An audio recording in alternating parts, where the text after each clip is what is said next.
This is Vivaldi's Autumn from the Four Seasons. Those who've been watching my show these last 7 years know that autumn is my favorite season. And let's see if I can shift over here a little bit so you can get both the new TV and the my flamingo there. There it is. So it's my favorite season, so I figured this was a perfect song to start today's episode of Dylan Knows off with, because we are now fully ensconced in autumn. Last week's episode was the last weekend of summer. This is the first weekend of autumn officially.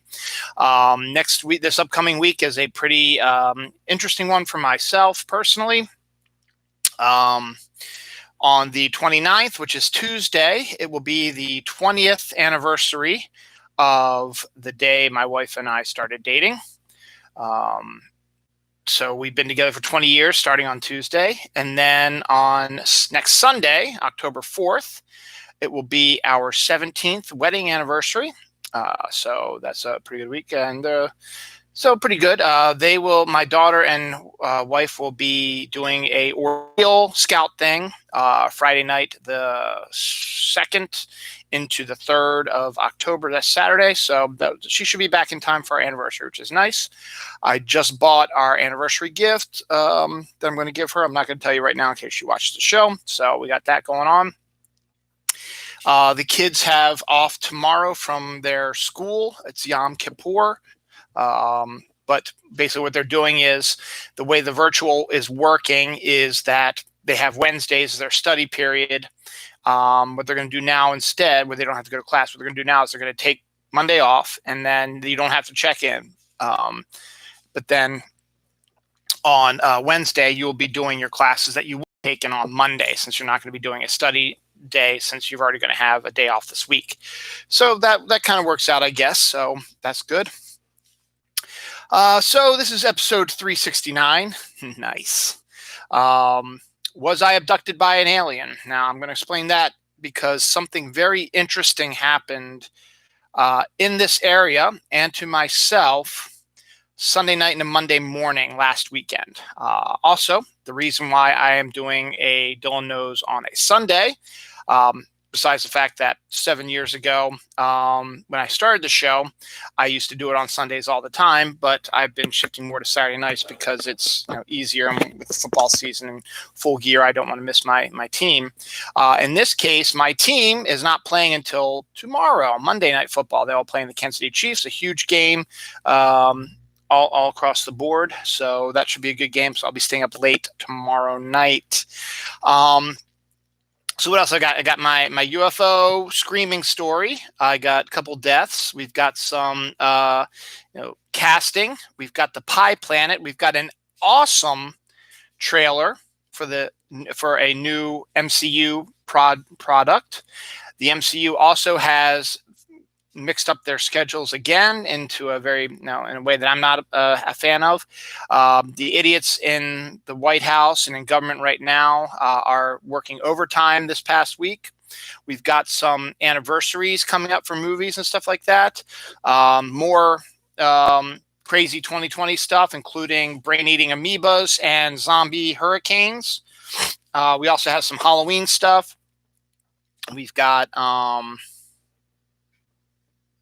okay. I think I said deaths before. Dogs. A lot of frappuccinos, particularly for the holiday. Lots of holiday frappuccino stuff. But yeah, a ton of stuff about Halloween. Kit Kat is all over the place as well. Adidas has a couple of shoes, and we'll talk some Emmys as well. So let us start with the big story that affected me personally. I didn't come to this conclusion, and I don't think it's real, obviously, but it seems the timing is particularly suspect. So let's go back and discuss this a little bit. Last Sunday night into Monday morning, it was about when I woke up, it was about 2 a.m. I guess. I had trouble sleeping Sunday night into Monday morning. Went to bed about 11 and didn't really feel like I went to sleep till about 12:30. And so I remember a dream I had where my wife and I were walking through a dark park, and the only light was lighted walkway, like a sidewalk that had lights on it. But we weren't walking out, we were walking across the dark grass for whatever reason. We were heading to a giant building, and the building had a massive opening, like a garage, but it was a massive garage opening. So we walk into this massive opening, pitch black. There's 4 doorways, and we go to one. Again, pitch black, everything pitch black, can't really tell what's going on. I hear someone's voice, don't know who it is, a male voice, don't know whose it was. Then I knock on the door of the door that we want to go into. I hear the lock unlock, and the door opens, and there's nobody there. So we walk into a darkened house. So we're walking down this hallway or this room or whatever, I don't know. And to my peripheral vision, I see an old lady, I think wearing plaid, sitting on a sofa, watching a massive, giant, big screen TV about the size of that wall back there with the light on. But it wasn't like a heavy light. It was just, when you're in the dark and you're watching TV, you have sort of that little eerie light. My wife and I were ignoring that completely, just walking around this house. Then we walk into this kitchen that is completely lit up, and she's talking about how Yankee Candle did the designs of it, and there's candle designs on the wall and on the curtains and stuff like that. So that was kind of weird. And then all of a sudden, the dream just goes absolutely haywire, and it's back to being dark again, but then it's from like a skewed angle. It's like from the floor up, kind of skewed like I am now.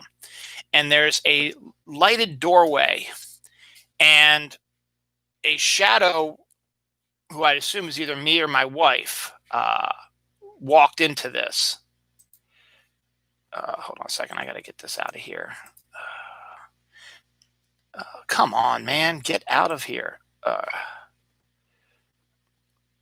don't know what's going on here. Close this program. So you can't see you can't see this on my face. There we go. So as I said, it's this lit up doorway, and a shadow walks in, who I'm assuming is me or my wife. And then I start to scream, and then I wake up, and I'm screaming when I wake up. Now, it's not like a ah! It's more of a ah! It's a lower ah, but I actually I started screaming in the dream, and then I woke up, and I was screaming. My wife turned over. She didn't even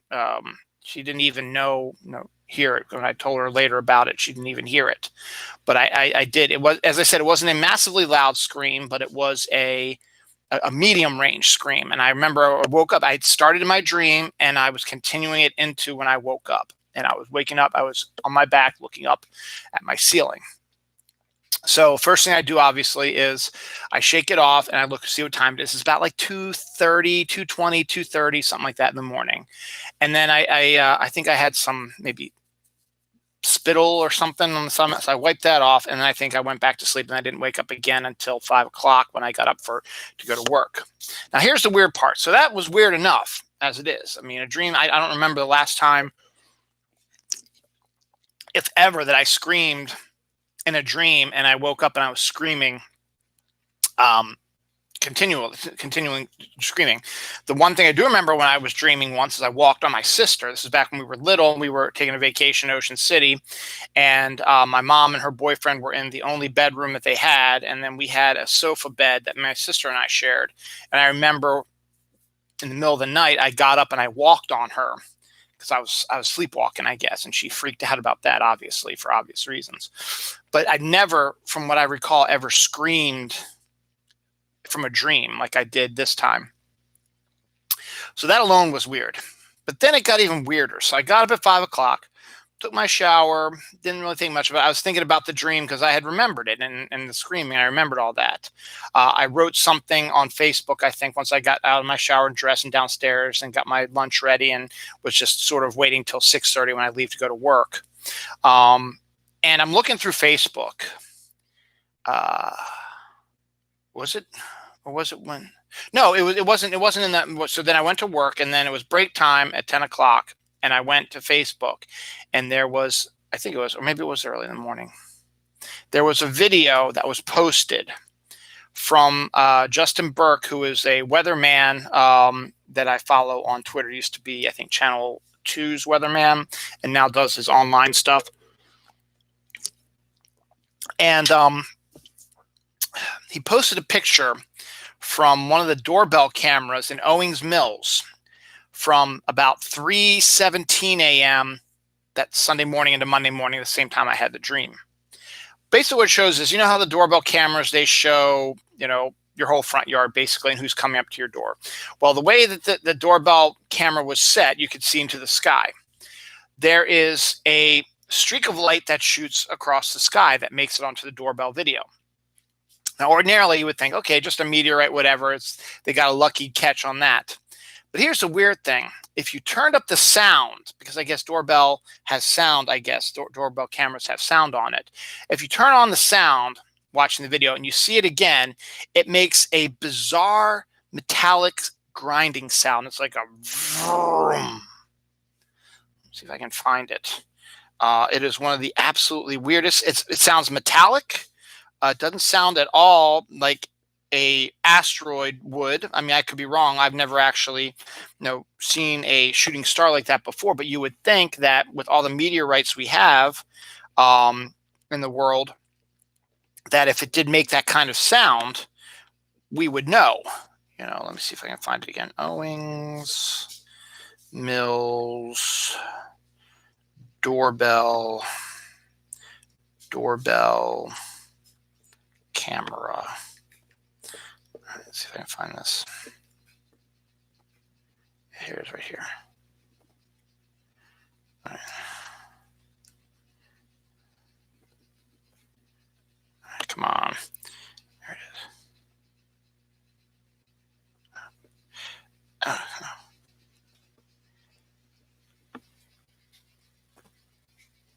Is it playing? It's not playing. Come on.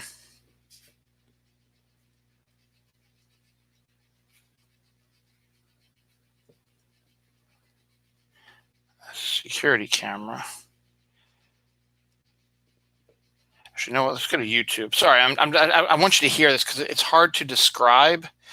There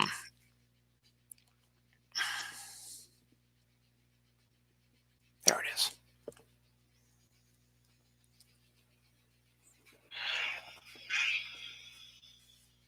Did you hear that?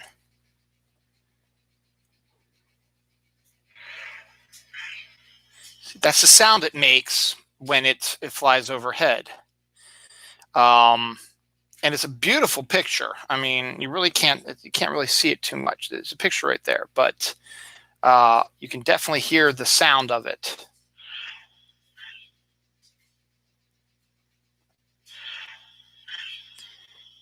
And normally meteorites don't make that type of sound. So then they do it at slow motion, and then it gets even weirder.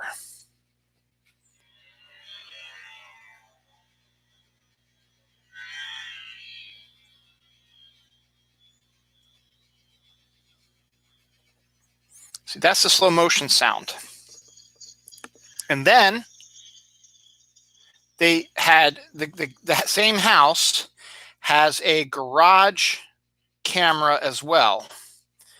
And they took they went and looked at that camera footage as well when they heard and saw this thing, and you can hear the sound also from the garage one. So it's not just a mistake on the doorbell camera, it's heard everywhere. So it's hard to explain what it is. I mean, it looks like as I said, first shot looks like just a straight fireball, boom.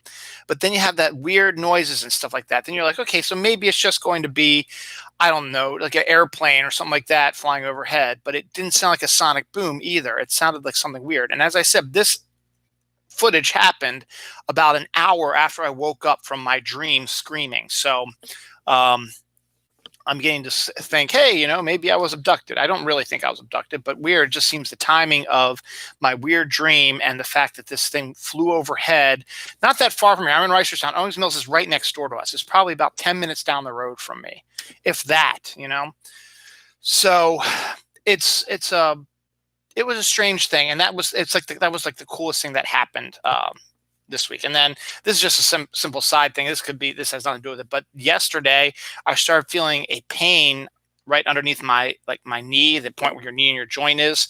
It felt like, like a scrape or something where it sweats like that, and it was burning.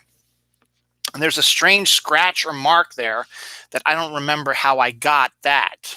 So again, that happened this week as well after all this UFO stuff. So that's a lot of, that's the big story for this week. You can actually find it on YouTube. Like, I think I typed in Owings Mills doorbell video, and you should be able to see it for yourself if you want to hear the sound. It's a real good proof of stuff. So we'll take it for what it's worth. Aldous Hodge, who played Hardison on Leverage, has been cast as Hawkman in the Black Adam movie that's finally going to be made. They've been talking about Black Adam movies since Marvel started making movies, so with The Rock in it. So now they're finally going to be working on that as well. So it'll be interesting to see that. I think it's good casting. Yes, everyone's going to be screaming, Hawkman's not white, but here is not black. But here's the thing: Hawkman has lived multiple lives in multiple bodies, and he's not always white. I mean, he started Egyptian as well, and Egyptians are a bit darker skinned, hence The Rock, playing Black Adam as well. So I think it's good casting. He's a good actor, and he's not just known for Leverage, but he's done other stuff as well. He was in that Invisible Man movie that Blumhouse put out, which has been really well received. He's on a TV show now, and he's back for Leverage 2 when that comes out as well. So that's kind of amazing. So on top of that, also in more casting of people of color, Yava Shahidi has been cast as Tinkerbell in Disney's new live-action Peter Pan movie.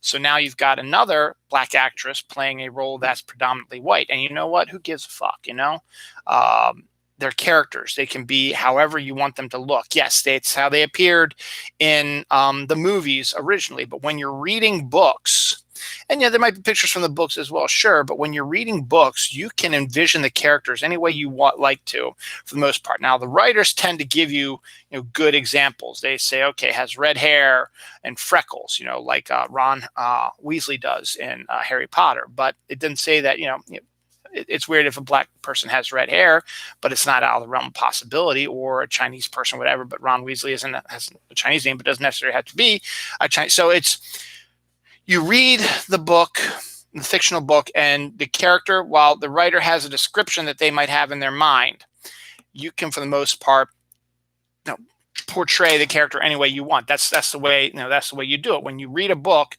you are reading it from the description of the writer, and it's in your head. You're using it to create your own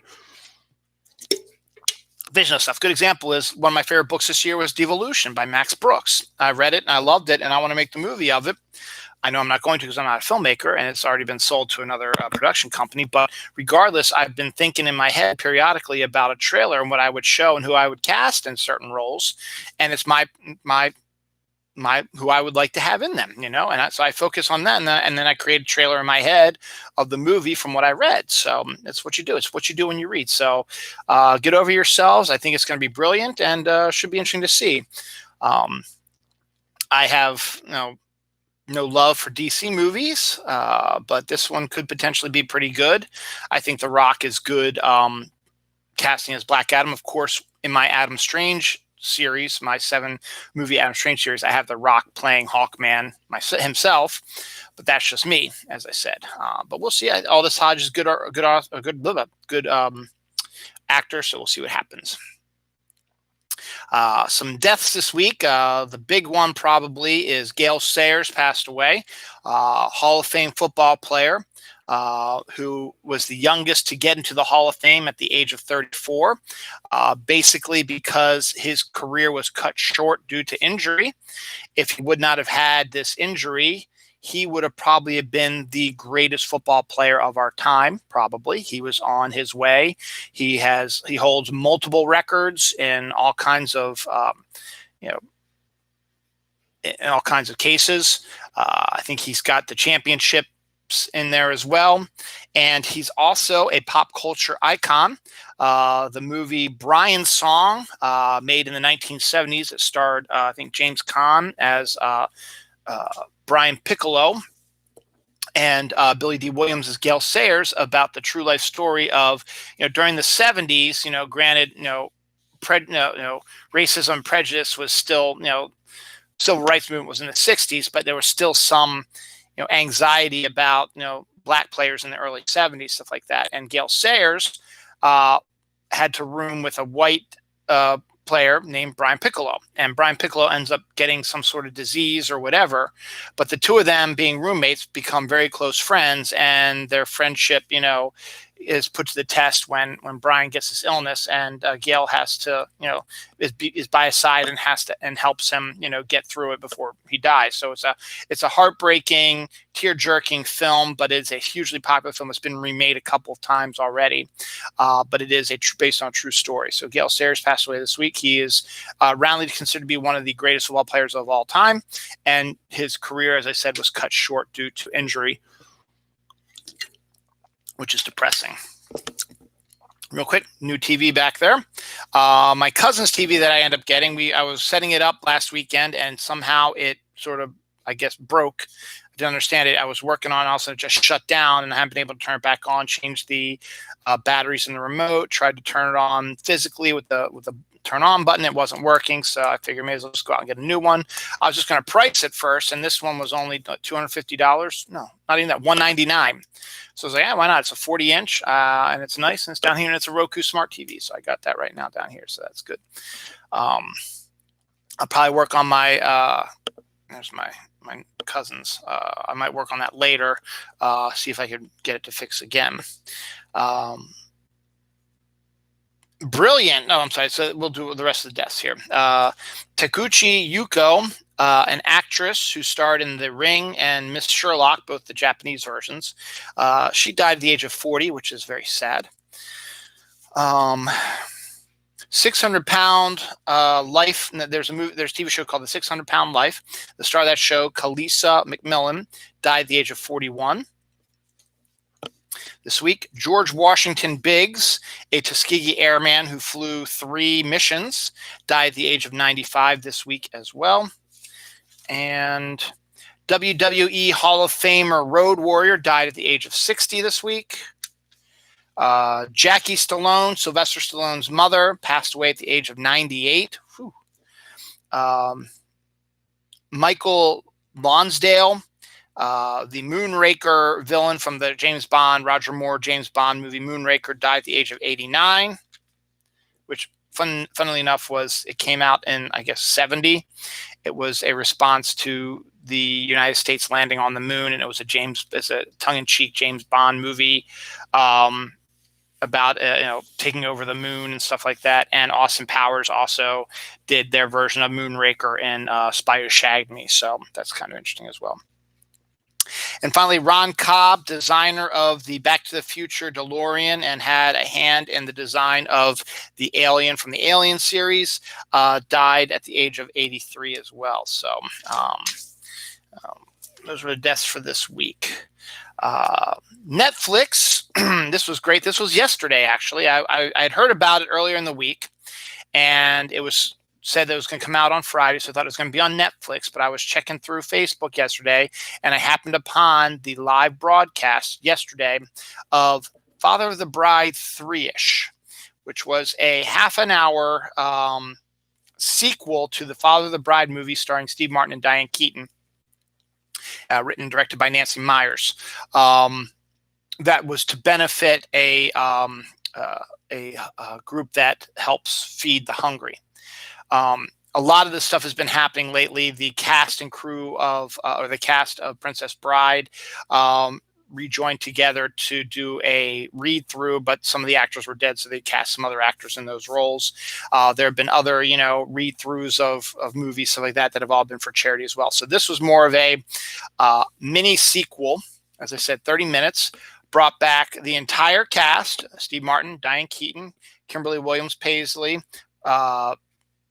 George Newbern, Kieran Culkin, and Martin Short's Franck all came back to reprise their roles. And now, if you remember from The Father of the Bride 2, both Diane Keaton's character, the mom, was pregnant, as was their daughter Annie, Kimberly, played by Kimberly Williams Paisley. She was pregnant. They were pregnant at the same time, and they gave birth on the same day. Kimberly Williams Paisley gave birth to a boy, and Diane Keaton gave birth to a girl. So now it's been 25 years since those movies came out. So now they're old enough to be played by grown-ups, and they were. Florence Pugh, who was in the Black Widow movie and a bunch of other films, was cast as Megan, the daughter of Diane Keaton and Steve Martin's characters. And Ben Platt, musician, was cast as George, Kimberly Williams Paisley's and George Newburn's son as well. So the fact that they only had one kid is interesting. So maybe that'll be explored later on. But I digress. The 30-minute show was more a showcase for Kieran Culkin's Maddie, who was the brother of Kimberly Williams Paisley and Florence Pugh, who was played by Kieran Culkin. And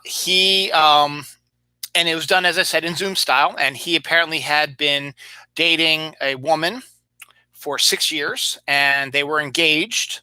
But then COVID hit, so their wedding got canceled. And his fiance is a doctor, so she's actually working.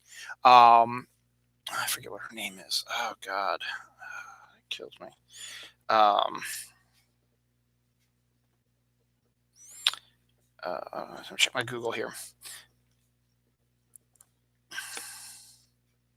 Alexandra Ship. Okay. His girlfriend or fiance, who was a doctor, is played by African-American actress Alexandra Ship. She played Storm in the new X-Men movies that just came out. She is, since she's a doctor, she has to be at the hospital all the time, so she can't be with Matt.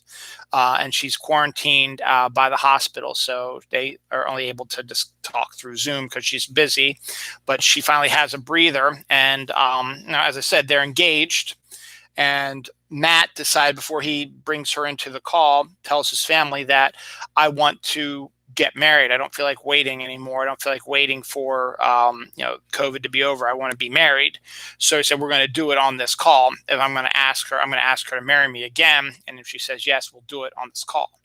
So they contact Alexandra Ship's character, and Kieran, Maddie, proposes again, and she is in shock when she learns that. And she says yes. She's like, obviously we're engaged. We're gonna get married. But he's like, no, I'm gonna get married like today. And she's like, oh, okay, I get it. But she's sort of like, okay, sounds like a plan. And then all of a sudden, in comes Robert De Niro, who plays her father. And her mother, Alexandra Ship's mother, has passed away. So Robert De Niro is a single dad now. Grown-up woman, but he's a widow. So he comes in, and it's already been planned. Matt has been getting him involved in the plan, and they have the wedding ring in her apartment or her hotel that she's staying at. There's also a bridal veil thing also that they hid into her hotel as well, so she could get prepped for all this. And they bring in Franck, played by Martin Short, who is the one who was supposed to do their wedding, but has now helped Matt create this sort of scenario as well. And that's the gist of the show. It's absolutely fantastic. It's all done in Zoom. It is absolutely fantastic. It makes me want to see a actual Father of the Bride 3 with this cast. I think it would be absolutely amazing to see them all interacting together. And I don't know how you would, bring them all together, but it would be a really interesting experience to see it. Because the actors still have great chemistry. It's still one of the greatest all time, not entourages. I've been part of these as well. Groups of people acting together. my mind not work well. So it would be great to see them all working together again, particularly now that they're like 25 years older. And everything is as you expect it to be. Martin Short's Franck doesn't seem to have aged, and he's still outrageous. Kieran Culkin has, gotten older, so he's not really the, cute little brother anymore. He's just sort of the cool guy who's a writer for TV sitcoms. Ben Ship, who plays Kimberly Williams Paisley's and George Newbern's son. George is a musician. Florence Pugh is what did she say? She said work email. So I don't know. They actually don't explain what she does. We learned that her and George, Ben Ship's George, her cousin, slash, I guess, aunt, uncle, whatever. I'm not sure exactly how it works, but are very close since they were born on the same day, and they're basically birthday twins. They call each other birthday twins. So they're very close. They talk all the time.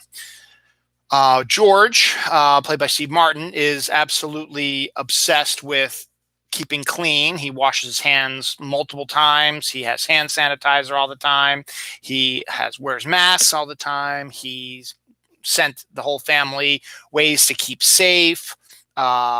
He tells them to sanitize their packages, and he's retired now. And he and Nina, played by Diane Keaton, are going to be celebrating their 50th wedding anniversary really soon. And he's driving her crazy because he's not working anymore. And his craziness, his craziness is crazy. Yeah, it's still crazy. And he is, he's still George. And so they have put themselves into different rooms to keep away from each other in that way, quarantine each other because they're worried about the virus. So that's kind of an interesting twist on stuff like that. So it was fun to catch up with the characters. You can see all the characters in there, and you get glimpses of Alexandra Ship's character, who would be a brilliant addition to the cast, as would be De Niro's father as well. I think he would be a brilliant. And then Ben Ship and Florence Pugh would also both be fantastic additions to the cast, and that's why I want to see a sequel. So you can see that now. I think it's on Netflix now. If you want to see it for sure, go to the Netflix on Facebook. I think they have it up and posted as well. So that's good. I started watching a little bit of it when I was doing research today, and almost got sucked into it again. I was like, no, I got stuff I need to do. So we do that. Earlier this week, one of the greatest Marvel Cinematic Universe trailers I have ever seen dropped. It was the first trailer of one of the first MCU TV show on Disney Plus. It was originally supposed to be Falcon and Winter Soldier. They were supposed to be out in August, but due to COVID and shutting down a production, they have been unable to film. Plus, theirs is more of a worldwide traveling sort of spy action film where they had to film in multiple locations. Whereas WandaVision, which was filming at the same time, was pretty much held in one area. And yes, it has different aspects to it. If you knew anything about the idea behind the story, is that they're going to go through different television like sitcoms. You see a Family Ties thing in the 1950s, I Love Lucy style sitcoms, and that's the life they're living. But it's because Wanda is shifting reality to get her happy ending since Vision passed away in Infinity War, and then she went and got snapped out of existence and came back. So she's kind of messed up right now. So she's trying to live a normal life, and it's kind of also based on the wonderful 12-issue maxi series Vision and Scarlet Witch I think Grunwald wrote. If it isn't Grunwald, I apologize. Or Steve Englehart. Might be Steve Englehart wrote it, and Richard Howell did I think it's Englehart, actually. I think Englehart wrote it, and Richard Howell did the artwork. And it basically has Vision and Wanda retiring from being heroes, and going to live in suburbia, where they are feared and hated because Wanda's a mutant and Vision is a cyborg, or a synthetic human, I should say. But they try to create a regular life, but things keep intruding on them. And then Scarlet Witch magically makes herself pregnant, and it's following that it hits all the holidays, like there's Halloween and Christmas and Thanksgiving and stuff like that. Guest appearances by Spider-Man and Magneto and stuff like that. So there's all kinds of neat stuff as well. So it's kind of a take on that. But since WandaVision was pretty much set in one location, and Falcon and the Winter Soldier had to jump all over the place because COVID came, once they were able to maybe free up a little bit of working space a few months after lockdown, WandaVision was able to continue because it's in one location, whereas Falcon and Winter Soldier had to, continue staying back till things were clear all over, and then they've started filming now. So they've actually moved their premiere to 2021. I'm going to tell you right now, 2021 is going to be the year of Marvel, and I'll tell you why in a second. So now WandaVision was given an extension for their series, so it went from like 9 to 12 episodes, I think, which is fantastic, particularly after what I've seen of this trailer. So they're ready to go, and they are supposedly going to be coming out in December with their new series. So it should be up and ready in time for that. But the first trailer is absolutely amazing. I watched it. I don't know how many times I watched it. I showed my whole family and watched it over again with them, and then kept watching it over and over again. If you get a chance, check that out on YouTube as well. WandaVision trailer. It shows the 1950s style thing. You get a little glimpse of the family ties thing and 1970s stuff, and you can see Wanda manipulating stuff. You get an appearance by Deborah Jo Rupp, who was in the 70s show.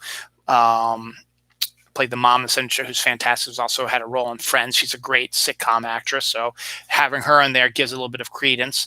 We have another actress who we believe is going to be playing Agatha Harkness, who is a witch who is going to be helping Scarlet Witch through her stuff pop up periodically through the different timelines or whatever. And you just see it is such a phenomenally crazy, weird story.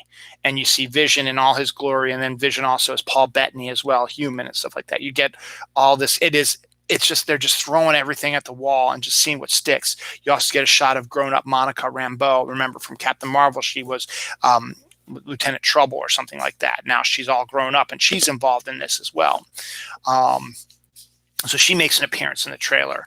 And Darcy from the Thor series, played by Kat Dennings, she's going to be popping up. Though I think we get like a quick glance of her, and you only see it if you like pause it at a specific point.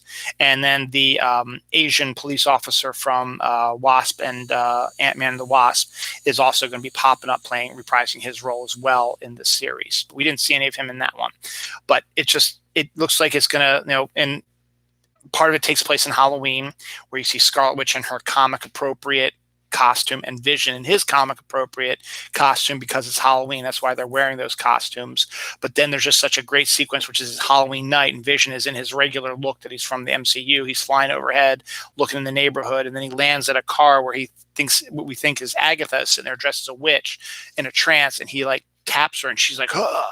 And then she looks at him and goes, "Am I dead?" And Vision's like, "Why would you ask me that?" And she goes, "Because you are." And it's like the look on Vision's face is like, huh?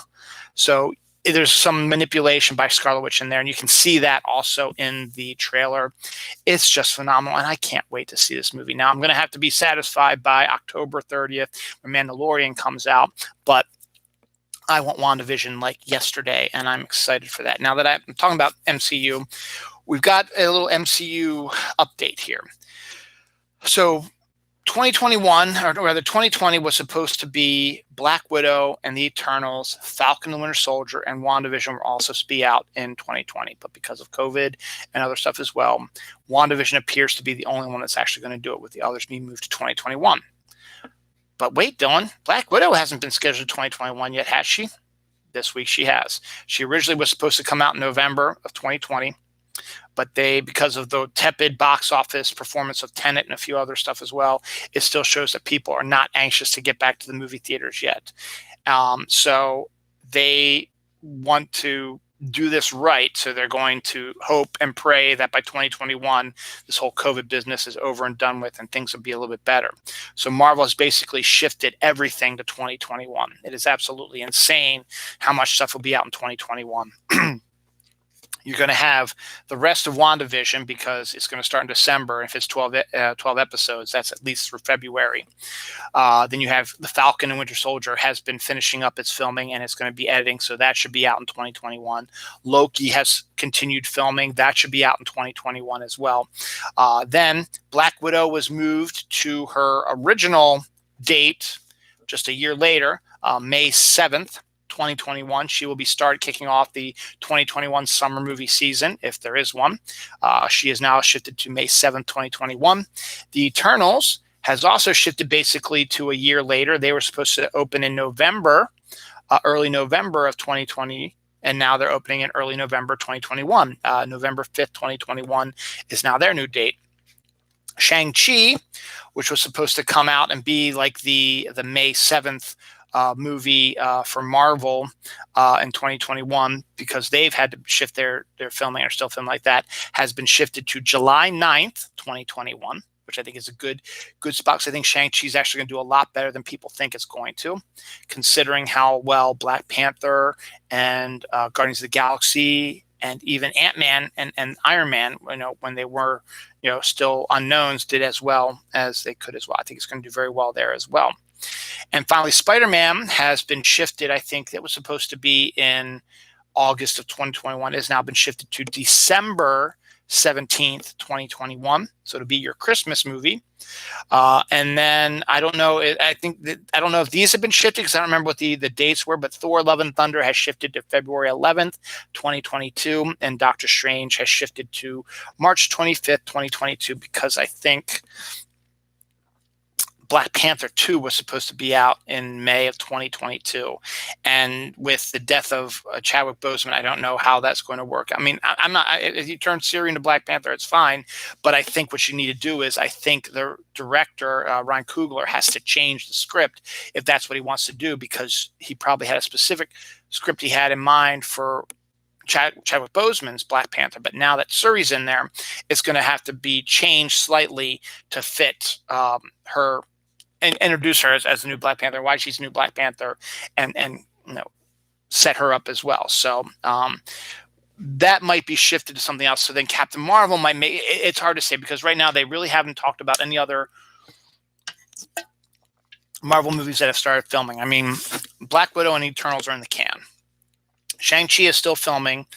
Spider-Man hasn't even started filming yet, because the actor who plays Spider-Man is involved in another movie that he's filming presently right now, and then he's going to film Spider-Man right after that. Thor and Doctor Strange, they're just in pre-production right now. They haven't even started filming yet. They're not going to probably start filming till end of the year or early 2021. So there's really nothing else possible. So right now, this is what they've got. So no MCU stuff, except for hopefully WandaVision in December this year, and that's it. So we'll work on that. The Pi planet has been discovered. Not pi as in P-I-E, but pi as in the mathematical description, because the planet orbits its star every 3.14 days, which is the number for pi. So they call it the Pi planet. I think that's really cool. Now, we saw a trailer last week or 2 weeks ago for the Suicide Squad, directed by James Gunn. And one of the characters that they really focused on was John Cena's Peacemaker.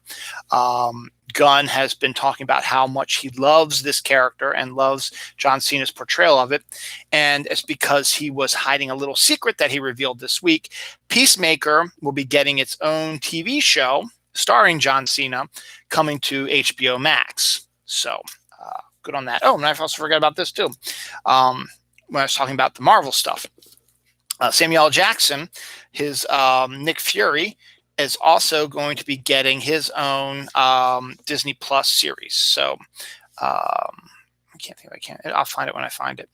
But yeah, so that's another thing we can start looking forward to as well. Let's see if it's on here. It isn't. Okay. Oh yeah, there it is. Nick Fury, Samuel L. Jackson's is going to be getting a new Disney Plus TV show. So we have that as well. The Houston area water has been affected with a brain-eating amoeba microbe. We've had brain-eating amoebas popping up periodically over the last few years. They pop up for a little bit and then they sort of disappear. But you know what? This is 2020, so who knows what else is going on. Another thing that's coming up in 2020, which I forgot to write down, is vampire bats who live in the jungles of South America and stuff like that are apparently migrating to the United States as well. So now we're going to have a vampire bat infestation in 2020 as well. So huzzah to that, I guess. Also, let's talk about more so about 2020. How about a zombie hurricane? Now, what the hell is a zombie hurricane?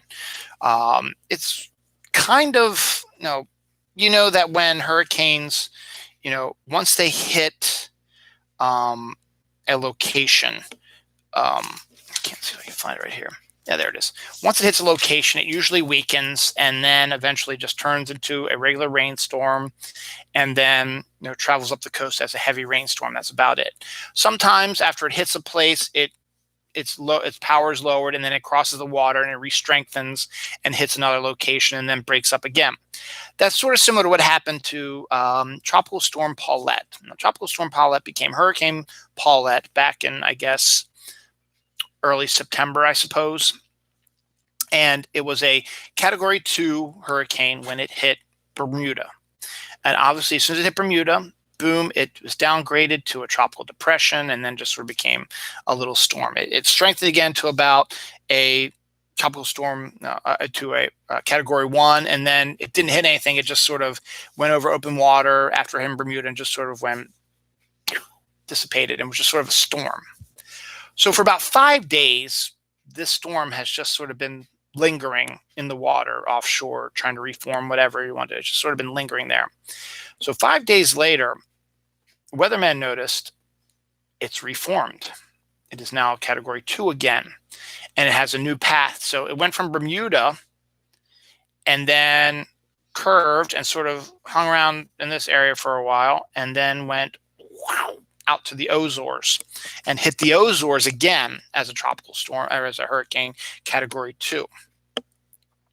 So that was what they meant by zombie hurricane. Now, obviously, I think the thing that got them the most was that for 5 days, it did nothing.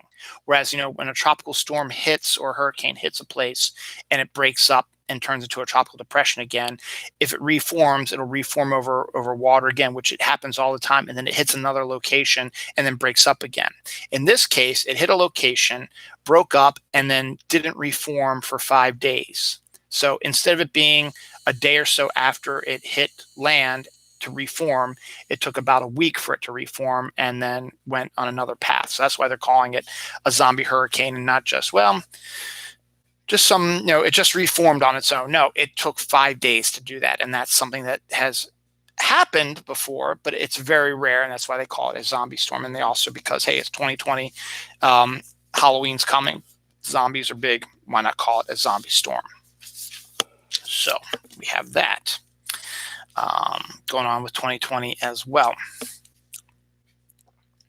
A toddler refuses to go anywhere without his skeleton friend. It's like a giant skeleton sort of stuffed animal or whatever, or it's a plastic one or whatever, but it's a big one. I mean, it's bigger than the kid, but he refuses to go anywhere without his skeleton friend. Kids are like that. They need to have toys. My son had Blah Blah, which was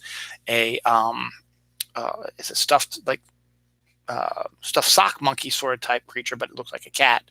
My daughter had, I forget the name of the cat was, but it was a stuffed cat toy that was black and white, and she had that everywhere with her when she was little. So this little kid instead likes to have a giant skeleton as his friend. And hey, why not? It's up to anyone that anyone can have, can like it. It's fine. So whatever you like, it's not up to you to decide. Let's see. Fortnite this week is celebrating its third birthday of Battle Royale with a series for about a week, a series of challenges with birthday cakes all over the map, which you have to dance in front of. There's birthday cake you can eat that'll give you life and shields. You also have other challenges you have to do. The battle bus has been decked out as a cake sort of thing with a funky version of Happy Birthday song being played, which is really cool.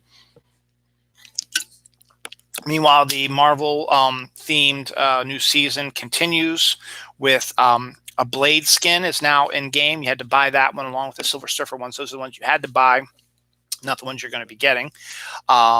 I'm up to Mystique level right now. I have to do my Mystique levels now, challenges, which will get me an emote where after I kill somebody as Mystique, if I do my emote, I will turn into that person, which is really cool. So right now, in my Marvel skins, my first one I ever had was Captain America, because that was one that they put out for 4th of July this year. So I bought that one before the Marvel series came out. So I bought that, and then this new series, you get She-Hulk, Groot, Doctor Doom, Mystique, Iron Man, Storm, and then you could buy Silver Surfer and Blade. Supposedly Spider-Man and Black Panther are going to be coming out, because there is a Black Panther point of interest that you can go to right now. Captain Marvel potentially could be in, as well as will Ghost Rider, because they've appeared on Marvel. Marvel covers this week they're going to be variants with Fortnite variants. We're just going to have Fortnite characters along with the Marvel characters on their covers to celebrate their teaming up this season. Galactus is the big bad as of now. He still hasn't arrived yet, but he will be coming soon, probably in time for the big finale.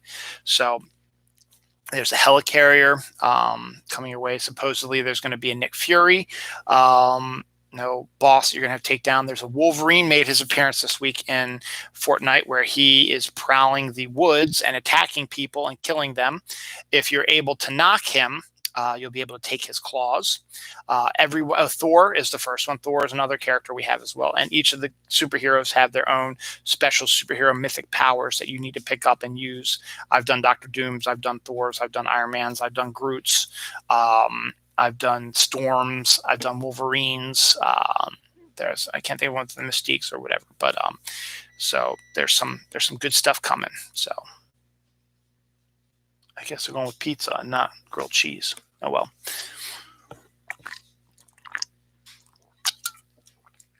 So that's what's going with that. So that's kind of interesting. Where was I going with that? Oh, Fortnite's their birthday party. So that's going on. We'll be, as I said, getting more stuff down the line. So moving right along. The Grand Floridian Orchestra Band is being let go. I guess they are some sort of, band that goes to events like that. Is being let go after 32 years of playing together. That's kind of sucky. An 89-year-old woman with dementia was given a Baby Yoda plush by her grandchildren, and now is inseparable with it, and she calls him Ladybug. And I think that's an adorable little story. J.J. Abrams, who is creating a Justice League Dark series for HBO Max, has also said that he wants to do a spinoff series featuring Zatanna and a spinoff series featuring Constantine. So that's potentially going to be coming to HBO Max as well. Some local news: Trey Mancini, Orioles player, who this year has been fighting cancer and been taking chemotherapy, this week announced that he has done his chemo, so he will be able to play baseball next season, since this small season of baseball, 60 games or whatever, ends today. Today is the last day of baseball for the season, and honestly, that's the usual time when the regular season ends, is around this time of the year anyway. You can also maybe make the case to go to October. You probably could have gone to October 2nd and played an additional 5 or 6 games, but they decided 60 is a good number. So the playoffs have been set.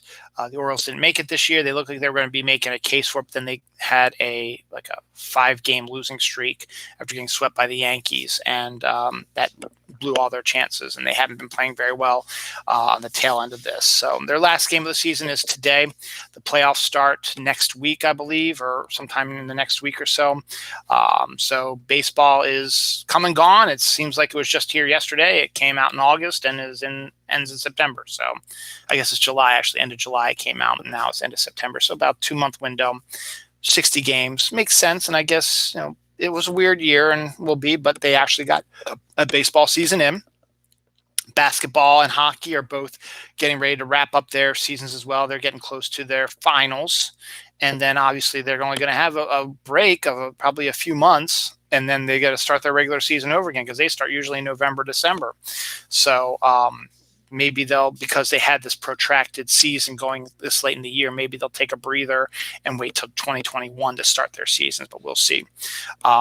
As I said, some of the more colleges are opening up to playing football. The Pac-12 announced this week that they will be opening up as well with a 7-game series for their football. So, you can have more college football. The Big Ten, which is what Maryland is in, they're going to be starting their series probably really soon also.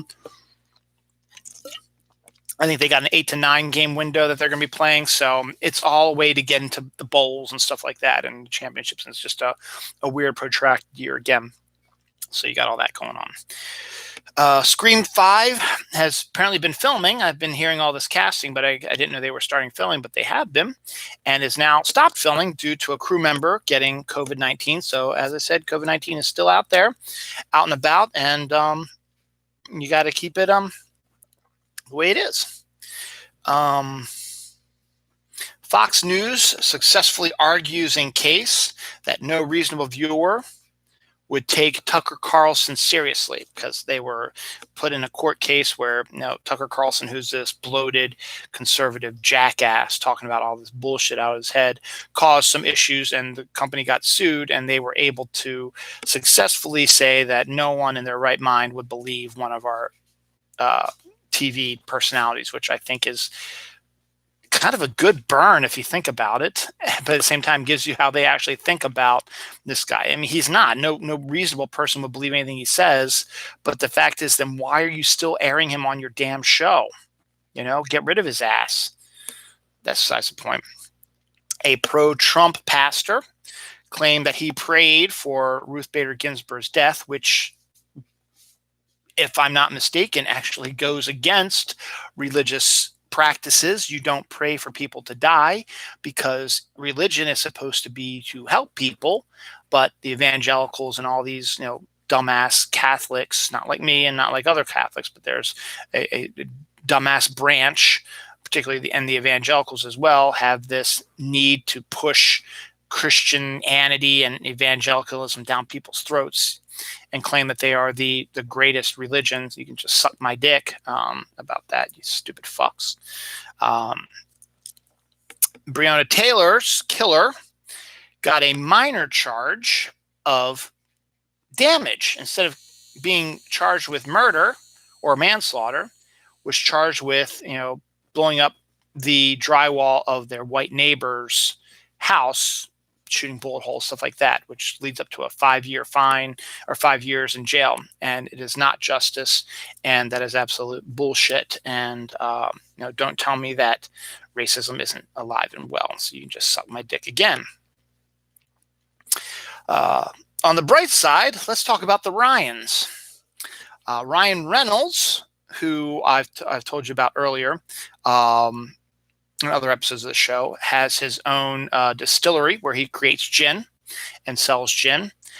He is back promoting his homeschool edition of his gin for the parents who need it for help homeschooling their kids. I think that's absolutely brilliant.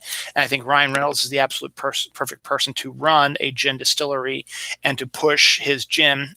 He's creative. He's funny. And that's fucking genius. The other Ryan is football player Ryan Fitzpatrick. He is your typical yeoman quarterback who's played for like 12, 13 different NFL teams. Remember, there's only 32 in football. He's played probably for half of them in his whole career because he's one of those guys that, you can't really build a team around, but he's a very good journeyman if you need him for a year or two as a good backup to keep you in contention. Has done playoff games before. I don't know if he's ever been to a Super Bowl, but I know he's done playoff games and he's won lots of big games, and he's lost a lot with his, the reason why he's not a bigger quarterback is because he also loses a lot of games as well. But the fact that he's been around for so long and has been on many different teams, he has himself sort of a record after this past week's football game. I think he's quarterback now for the Miami Dolphins, and this week they played the Jacksonville Jaguars. Yes, they did. It was Thursday night, the Jaguars versus Dolphins. And Ryan Fitzpatrick has defeated the Jacksonville Jaguars as a member of the Bengals, the Bills, the Titans, the Texans, the Jets, and the Dolphins. So 6 of the teams he's played for, and he started as quarterback against the Jaguars. He's beaten them 6 times with 6 separate teams. He's probably beaten them more other times, but the fact is he's beaten them 6 times with 6 different teams. Or I should say he's beaten them with 6 different teams. That's kind of fascinating. Some Halloween stuff real quick. Sonic's Halloween Blast Shake is filled with Oreos, M&Ms, and Snickers. So if you like their shakes, you can get the Halloween Blast. Pumpkin spice mac and cheese is apparently a thing now from Kraft, and that just makes my stomach churn and make me want to vomit. Starbucks has a whole bunch of Frappuccinos on their secret menu. The newest ones are Halloween related. The first one up is a Ghostbusters Frappuccino, which is sort of like a vanilla bean sort of thing with raspberry and cookie crumbles and stuff like that. They also have, let me see if I can find some of these other ones, a Whoppers Frappuccino, which is that malted milk ball sort of thing. So they have a Frappuccino that tastes like a Whoppers and has Whoppers in them. They have that as well. Where is the other ones? I think it's on this page here. The only other one I think is the Oogie Boogie one. Yep, the Oogie Boogie Frappuccino. Oogie Boogie is one of the main characters from the Nightmare Before Christmas. He has his own Frappuccino, as does Jack Skellington. So now maybe they're going to do one for every character. They also have an It Frappuccino from the Pennywise the Clown, Stephen King sort of story as well. So that one has one as well. And speaking of Oogie Boogie, there is now a 10.5-foot tall inflatable Oogie Boogie that lights up that you can put outside on your yard for Halloween. It's September 27th. There are 2 houses in my neighborhood that are already decorated for Halloween, so I give them props. And next weekend, maybe I'll do that for us. I got to dig through this stuff and find my stuff. Some anniversaries. Showgirls is 25 years old this week. I did an entire show with Mike Belinsky from Pagan about Showgirls. You can check that out on my YouTube page, Dylan Lang. I'm usually the first person on there. You'll see my picture looking like this. Because I'm one of the only Dylan Langs that is still active. There's a whole bunch of other Dylan Langs on YouTube, but I'm the only one who's active, so I'm at the top of the search engine for that. So click on that and go to my playlist, go to my Dylan Knows playlist, and you're going to have to scroll through a lot of it because there's 456 videos in there from my time on Snark Radio and from the Snooze and from this show, since I'm at 369 on this show. Nice. It was sometime, I think it was last January. So that would be January 2019. So that would probably be some 50, 60. It'd probably be around episode 300 or so. So look for around episode 300. So it means just spiral through it and, start looking around the 2019 era. You can't miss it. So there's that as well. Mark Hamill, this isn't really an anniversary for a show, but Mark Hamill is 69 years old. Nice. This week. He starred in a commercial with Patrick Stewart from Star Trek. So he had Star Wars versus Star Trek in an Uber Eats commercial, which is funny, but is also really weird and not quite understand what it's about. It's like they were going to fight about what's better, Star Wars or Star Trek, but it's about Uber Eats. And then it just sort of dissipates. So I don't know. It's really, really weird. Let's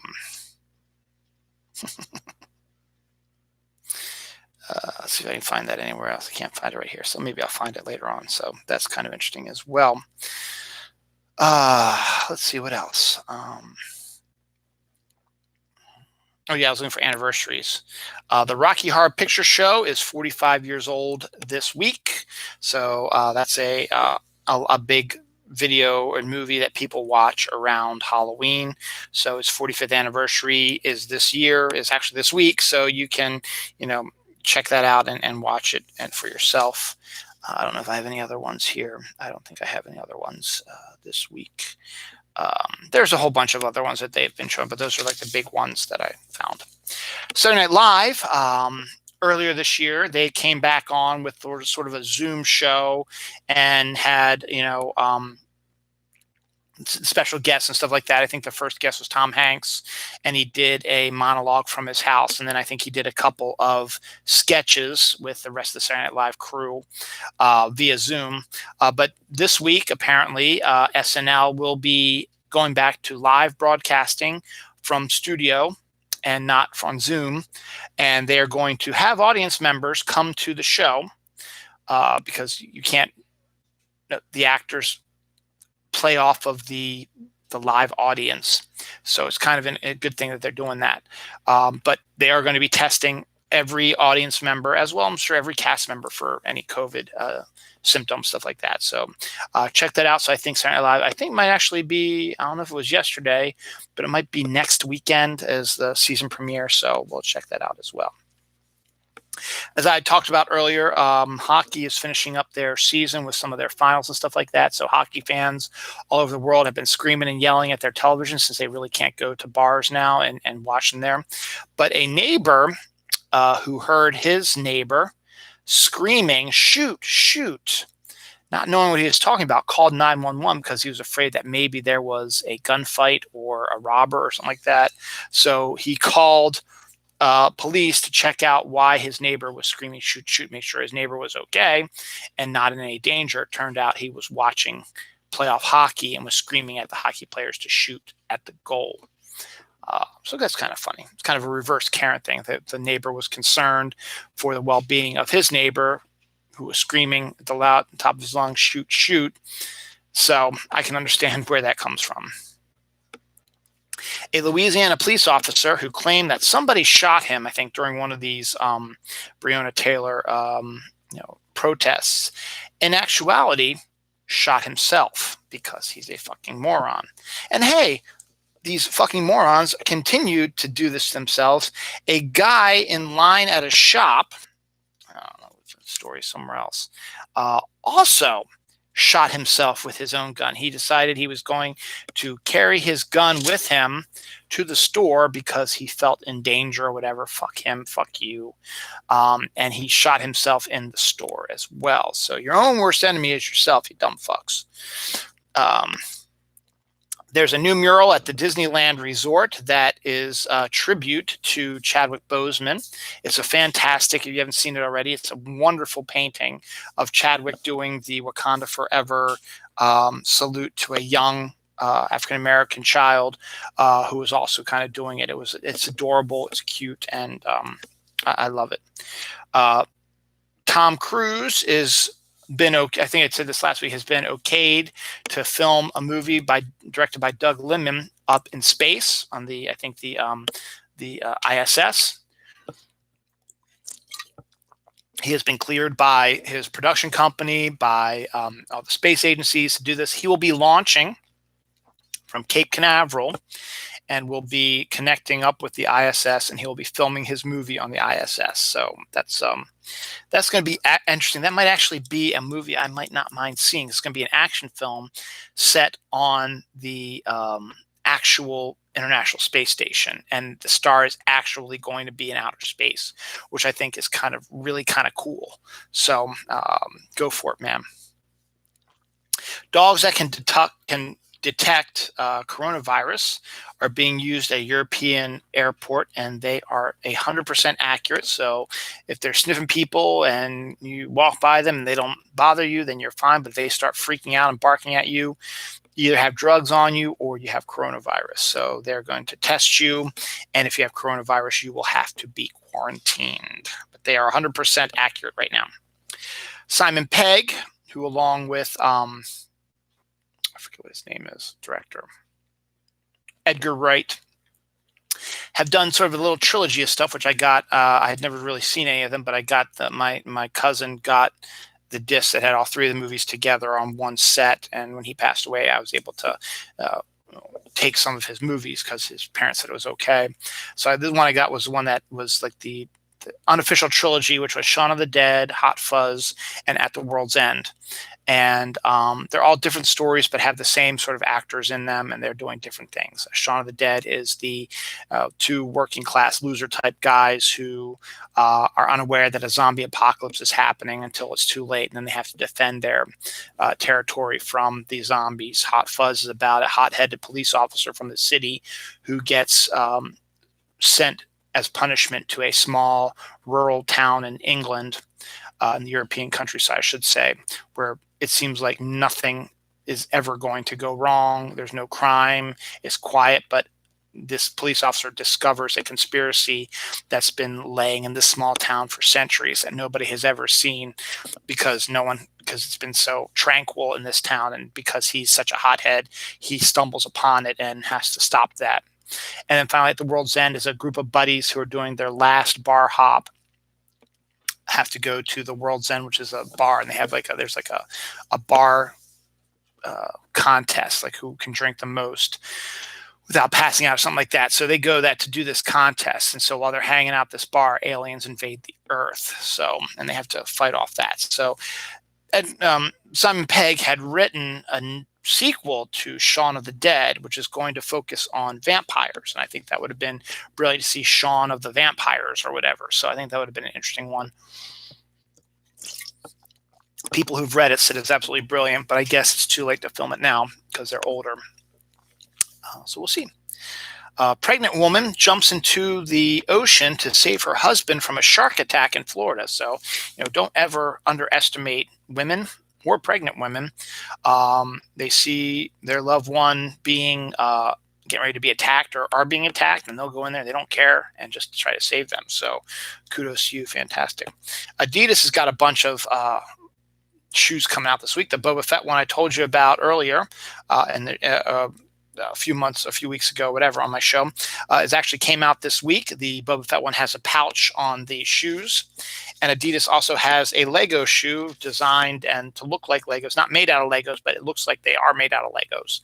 So both of those released this week. So if you're interested in that kind of stuff, I like the Boba Fett ones, and that might be something I might look up on here. Let me just check that real quick, see if I can actually get it. Let me just do this first.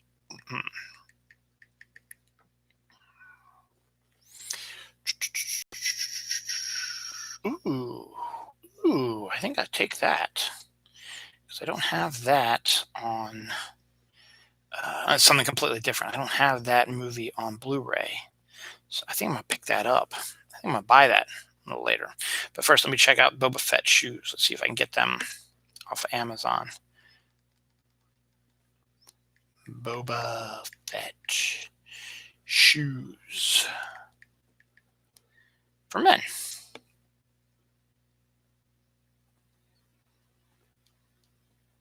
Nope. Yeah, what'd you expect? So, no, it's good. All right, so that's all good. All right. So, wonderful. Because I just have to look on the Adidas website or whatever. I need new shoes anyway. I've had these same shoes for years, and they have holes and shit in them. And working, again, now I'm standing all the time. It's causing me pain in my back and stuff. So, I need to get some shoes with some support. Talked about Snickers being part of the new Sonic Blast milkshake. Well, now you can also get a Snickertini for your more alcoholic taste. A martini that's made, a chocolate martini that has a Snickers flavor to it, is now available. Man Shoots South, there we go, in store checkout line. Boom, got that. An eggnog streusel coffee cake recipe has been circulating on the website. Eggnog season is coming up in about a month, or actually after Halloween is eggnog season in November, December. So eggnog streusel coffee cake recipe is making the rounds. But for fall, you have the caramel apple pizza, which actually looks really good. A sweet dessert pizza, not a pizza, but a round dessert pizza made of caramel apples. Looks really, really good. And the triple-decker garlic pulled pork sandwich is also now available at Epcot Center in Disney World, and that looks absolutely amazing as well.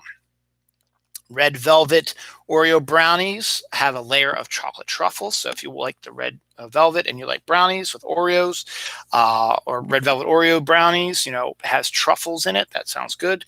S'mores brownies are, flavored, like graham and chocolate are smothered in marshmallow. So you got that as well. Elf cereal is coming out for this holiday season for your elf pleasure as well. Anything else? Applebee's is going to have Halloween cocktails this season, so you can spooky it up at your local Applebee's. As part of their film changing dates, West Side Story, Steven Spielberg's remake, is actually shifting to next December instead of this year. So you will not be seeing Spielberg's West Side Story until next year. I guess trying to get into the Oscar race for next year, which is going to be interesting with all the movies that are coming out. 2021 is going to be absolutely insane. If everything goes fine and everything's clear in January and the movie theaters start opening up, it is going to be a bonkers year for movies in 2021 with huge movies coming out and multiple on top of each other. It should be an interesting thing, and hopefully we'll be able to see it. New York is going to ban crowds at Times Square this New Year's Eve. Makes perfect sense. Perfect way to end 2020, because even though New York is one of the is their positive rates going down just like Maryland's is, big groups like that is going to cause a major resurgence, and it's better to be safe than sorry. I mean, we talked last week that they're already doing the Macy's Thanksgiving Day Parade without any crowds, so it just makes perfect sense that you can't do one and not do the other. So New Year's Eve is canceled for New York, which is fine. If you talk to my wife, she'll say it's overrated, and I believe her. I've had no desire to go to New York on New Year's Eve, from what I've heard, not only from my wife but from other people as well. It is extremely overrated. It's much more fun to celebrate at home with your family or friends or whatever. I've had multiple fantastic New Year's Eves with my family and friends. So there's that. Excuse me, stretch time. I'm getting close to the tail end here. So that's it. Did you think kangaroos were only in Australia? Well, you'd be wrong. There's actually an Irish island off of Ireland's coast that is home to a number of kangaroos. I guess they were sent there and have been able to survive in that climate, considering they tend to live in the dry, arid parts of the outback in Australia. But you kind of think, though, is that as long as you have their food, they might be able to adapt to the strange weather that they would be getting in Ireland, the rain, fog, cold, and potentially some warmness as well. But it'll probably be better than living in a fucking desert like the outback is. So I'd like to learn more about that island with the kangaroos, so maybe I'll look at something like that. Jonathan Frakes, number one, Riker, played Riker on Will Riker on Star Trek Next Generation, is also a director. He's directed a bunch of movies. He directed the Lost in Space movie with Gary Oldman and William Hurt, I think. He also directed 2 of the Star Trek movies. He directed First Contact, which is one of the best Star Trek movies, and then whatever the 9th one was, which wasn't as good. He's also been a director of television, has directed a couple of episodes of Picard and other Star Trek movies and shows, and also was a director on Leverage, which I talked about earlier in the show, and The Librarians and other shows he's done directing on television as well. So he's a well-known director, and he's also, known as Will Riker as well. In an interview about his appearance on Picard earlier this year, Jonathan Frakes said that he had been petitioning Paramount and trying to get them to let him use Q, which was the main villain played by John Delancey, And Star Trek Next Generations, all 7 seasons, was one of the greatest villains that was created, newest characters created for Star Trek. Appeared multiple times in the series during the 7 seasons it ran, and also appeared in other series like Deep Space Nine and Voyager, I believe. He wanted John Delancey's Q to be in one of the Star Trek movies he would direct, but instead we got the crappy 9th one that he had to direct, which would have been a great one after the fantastic Borg-centric one in number 8 to have a Q-centric one in 9, but it didn't happen. Oh well, it would have been great to see what they could have done with a full film, big budget with a Q. I think it'd be great. Henry, I don't really want to talk about the Snyder Cut stuff because that stuff's still annoying and it's still going on. They just announced that. I thought that, DC and Warner Brothers said we're going to cap you at $20 million for your reshoots of Justice League, but now they're saying they're giving them an additional $70 million to bring the actors back to reshoot scenes, which they said they weren't going to do. Because this movie is supposed to be done according to everybody. I'm not going to get into the whole Snyder stuff because that just pisses me off so much. But they announced that the $70 million deal with all these actors coming back, and they even said Henry Cavill, I think, was coming back. Henry Cavill's like, whoa. Hold on. No one's asked me to come back. I have not been asked to come back as Superman.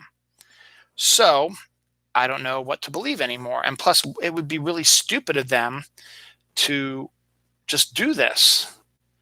You had your shot, and the official story was that you removed yourself from the filming because your daughter committed suicide, and that made us feel bad for you because you lost a daughter in such a terrible way. And Warner Brothers didn't want to wait, however, because you know how long you're going to feel the pain and mourn your daughter after she killed herself.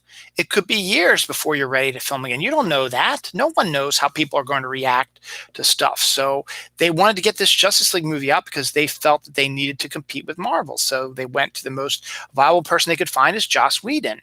And of course, Joss Whedon is not going to just make Zack Snyder's movie.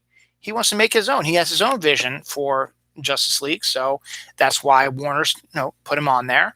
And if it does well, then if Zack Snyder's ready, he can do the sequel. The movie he wanted to do, he can make the sequel. And then Joss Whedon's version of the film was derided. It didn't do very well. And the fanboys were silent until Zack Snyder decided to open his big fucking mouth and said, "Oh, there's a Snyder Cut." And then all the Snyder Cut bros, bastard motherfuckers, all started screaming and yelling and cursing and threatening people, and just as bad as Trump supporters doing shit online and threatening people and shit like that and screaming and yelling that it needs to be done. And HBO Max decided to cave in, but then they said only $20 million. Now they're saying they're going to have an additional. So basically, you're getting him almost another $100 million to remake a fucking movie that he took himself away from. That's fucking ridiculous. Just if you want to, don't remake your goddamn movie. Remake a sequel. Do a sequel. If Warner Brothers is so psyched up about this, give them $100 million, $150 million, whatever the fuck, I don't care, and make Justice League 2 for God's sakes. Then you can tell your damn story. You can use what Joss Whedon had done and you can spin it your way. Or you do like what Star Wars did. The J.J. Abrams Force Awakens had a distinct story they went to, and then they went with the guy who did Last Jedi. He wanted to change it up and do his own thing and got rid of some of the stuff that J.J. Abrams did and changed up his other stuff. And then J.J. Abrams came back and said, "Oh, we're just going to ignore what happened in this one and go back to my thing." You can do that, or you can just spin off some of the stuff. He did take some of the stuff from Last Jedi and added it to the last one. But you have a distinct vision you want to do. Make fucking Justice League 2. Remake the whole movie from scratch. Get your $150 million budget. Bring everybody back. Then you'd be happy. Why do you have to remake this fucking movie and do a Snyder Cut? Make Justice League 2. God damn it, fucking Snyder fan bros. But Henry Cavill said, "No one asked me to come into the film, so I don't know who to believe anymore. So fuck you, Zack Snyder, and fuck you, Zack Snyder bros."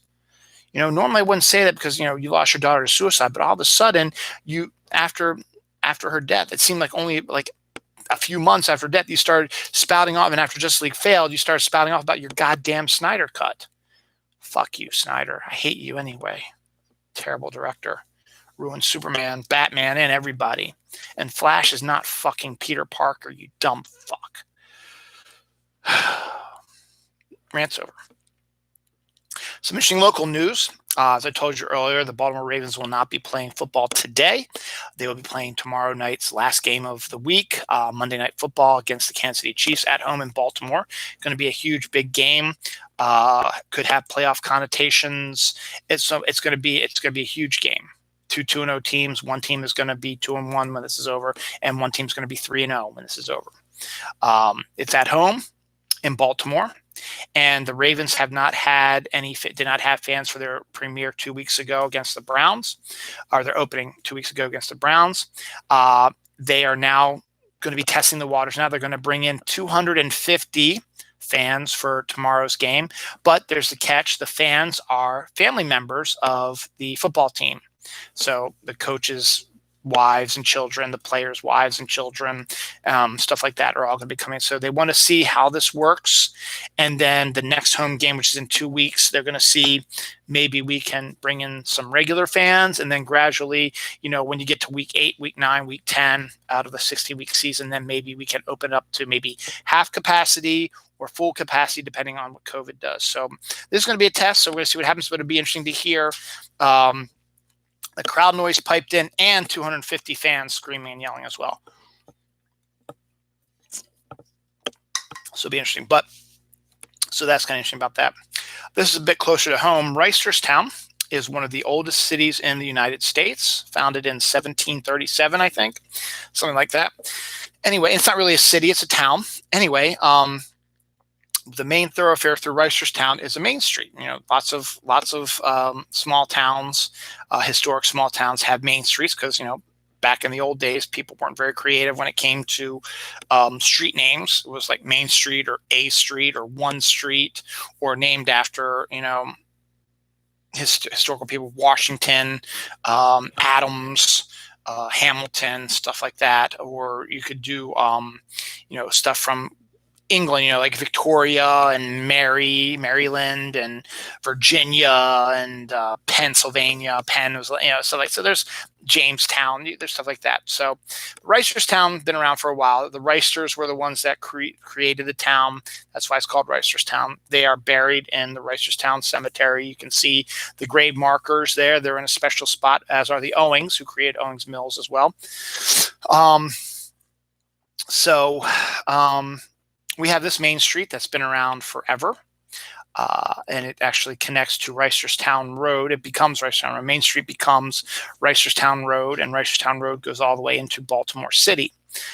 You can basically drive, if you jump onto Reisterstown Road in Baltimore City, you can ride all the way back up to my house just on Reisterstown Road. It takes a long time because there's lots of traffic lights, and it's a bit of a hike, and you can only go so fast because it is residential areas.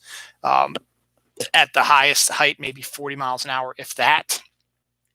But as I said, lots of lights, lots of people crossing the street, lots of families, lots of children playing, lots of animals. So you got to be very careful.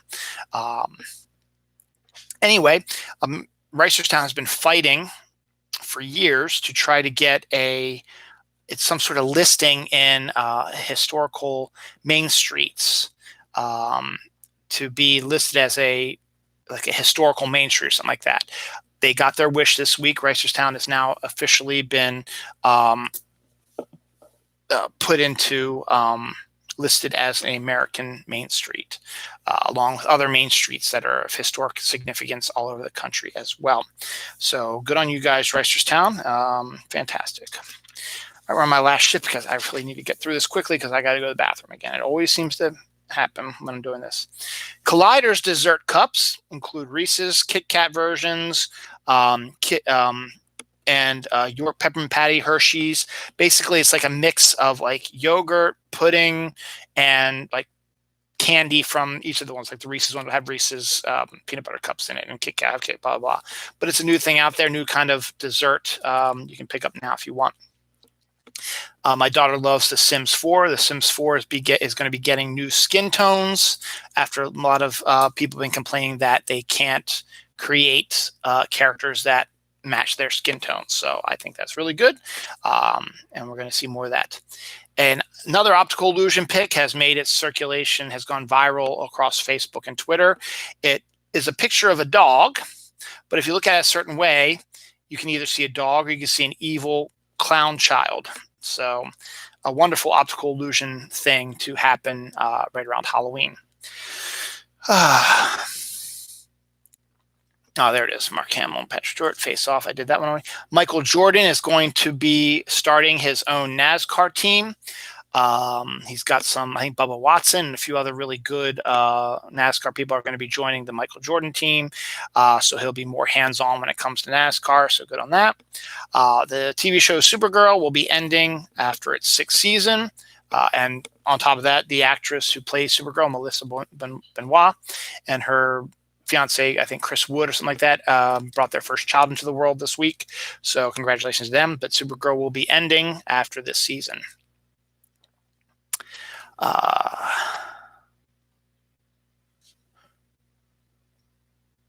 Oh yeah. So earlier this summer, a hurricane rammed through New Orleans. It was the one that, supposedly the two were going to hit at the same time simultaneously, but it didn't quite work out. One was faster than the other. One hit Houston and then worked its way up. The other one hit North Carolina and worked its way up. They were right behind each other, but they weren't at simultaneous like people were predicting it to be. Well, that one that hit the New Orleans, Louisiana area brought some sharks out of the ocean and deposited them into electrical wires, which obviously killed them. And so after the cleanup, one of the things they had to do during the cleanup was the electrical workers had to remove sharks that were dead from these power lines. Now, these sharks are massive creatures. So it's not just like you can go up there and say, oh, okay, we're just going to pull them off. You had to have multiple people. You had to have like a power lift, all kinds of stuff to get them down. So it was quite a chore, but it was weird seeing sharks in power lines. But that's the power of hurricanes. Hershey's salted caramel candy bar is a new thing that I really am dying to try. It supposedly has salted caramel cookie bites in it. So I don't know exactly what that means, but I love myself some salted caramel, and this could be absolutely delicious. You've seen those ceramic trees you get at Christmas that light up. They're about this big, and you get them, and they're light up. My wife has one from her grandmother. Well, Home Goods, which is, I guess, a home furnishing place, has a candy corn ceramic tree sort of thing, which looks really, really cool. And we have a Home Goods right over in Owings Mills, so maybe I will take a look at that and maybe get one as well. Crush, they do orange crush and grape crush, so like that. It's a soda flavor. Has a new flavor that tastes like Sour Patch Kids. So that could be pretty tasty, a sort of sour sort of flavor to it. Pretty good. Also, Doritos has a new flavor which sounds enticing called Twisted Lime. Lime is one of these flavors that actually is remarkably good. I mean, the lime Pepsi I've had before has been one of my favorites, and the lime Tootsie Rolls that they create is also one of my favorites. So I think I really like the flavor of lime, and now to have a Twisted Lime Doritos, I'll have to try that as well, because there's also like Tostitos have like lime flavored like salsa chips and stuff, like tortilla chips. Saturn's moon, Ocean Moon, Enceladus, which shoots off geysers of water into space, had fresh ice form in the northern hemisphere, which they were not expecting recently. So it's fresh ice, not ice that's been there for centuries. So something's going on down there. The Dark Crystal TV show on Netflix that lasted one season has only going to get the one season. It has been canceled by Netflix. The Kit Kat is creating their flavor club. There's all kinds of new Kit Kat flavors all the time. Well, they have a club now that if you sign up with it, you'll be the first one to be able to try new flavors and also be a gauge on flavors that they are thinking about releasing, and you can vote on them, stuff like that. But they have 4 new flavors coming out that the flavor club will be tasting first. One is cotton candy flavored, one is chocolate cream pie, one is cherry cola, and one is orange dreamsicle. So they'll get the first taste of them. If they like them, they will suggest that they get released, and then they release them. If they don't, then they might either tweak the recipe or just get rid of it altogether. Schitt's Creek, which is a show I haven't seen but has Eugene Levy and Catherine O'Hara in it, which is probably a show I probably should watch, had a miraculous night at the Emmys this week. They did a historic Emmy sweep, which includes they swept best comedy, best ensemble, best actor, best actress, they hit all the big awards. They only won 9 awards, but all 9 of them were massive, big big ones for the Emmys for comedies. So that's one of the first shows to ever do that. So that was good on that. Speaking of the Emmys, also The Mandalorian received 2 Emmys as well. Eddie Murphy got his first ever Emmy for his hosting duty on Saturday Night Live last Christmas. Watchmen, the TV show that was on HBO, was the first comic book TV show to win Best Drama, which is the Best Picture on the Emmys. So that's a lot of good stuff about the Emmys as well. The FBI releases their files on Bigfoot. They've released their files on UFO, and now they have files on Bigfoot, so they have been released as well. So and go ahead and look at those up as well. Human footprints dating back 120,000 years have been discovered in Saudi Arabia, which means that humans have been around since 120,000 years ago. There was a mass extinction event that brought about the age of dinosaurs. Now, we always thought that the age of dinosaurs ended with a mass extinction event, which it did. But we also have to realize that in the history of the Earth, there have been 5 massive extinction events, one of which led the way for the dinosaurs to take over. Finally, the final story for this week, the Arctic Circle hit 100 degrees for the first time ever in history. And you say that climate change is not real. The Arctic Circle was 100 degrees this week. Arctic Circle, 100 degrees. What's wrong with that statement? I don't know. This week's going to be tough. As I said, we've got, actually October 12th is going to be worse, but we will got stuff going on, but this week should be fun. As I said, personally for me, we will be entering October next weekend. So September will be saying farewell on Thursday, or rather on Wednesday. So kudos. Wake me up when September ends. It's ended. And we're going to be entering October. Actually, maybe I'll do that song for next week's episode. All right, y'all, I got to take a piss. Watch the Ravens on Monday night, and be good, be safe, be happy, and I'll see y'all later.